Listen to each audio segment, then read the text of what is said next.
একবারে মাটির সাথে আম লাগছে। এটা হচ্ছে আম্রপলির গাছ। হ্যাঁ, আমের তো অনেক ধরনের জাত আছে, তো এটা হচ্ছে আম্রপলি, এই আমের জাত।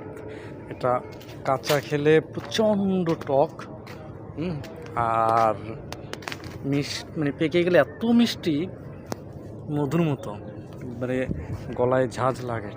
মানে আমি ফোকাস করতেছি বিশেষ করে কীভাবে আমগুলো একবারে মাটি পর্যন্ত লেগে গেছে, কী পরিমাণ আম ধরছে।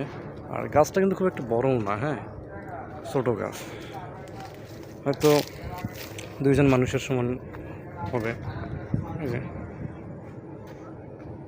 আর এটা তো আরও ছোটো গাছ। আম কিন্তু সেই ধরছে, ঝুলে গেছে একেবারে গাছটা আম দিয়ে। প্রচণ্ড আম, অভাব নেই আমের।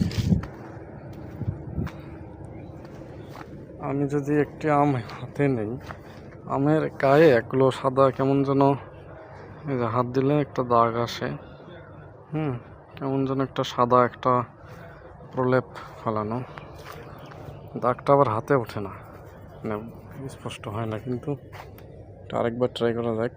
এই যে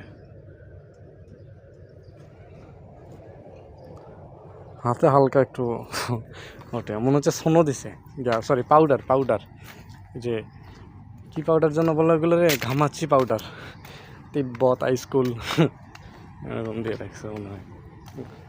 রাজশাহীর অতিরিক্ত গরমের কারণে সব দেখেন নিচের দিকে একবারে ঝুলে গেছে, একবারে মাটির সাথে লেগে গেছে, সব মাটির সাথে লেগে গেছে।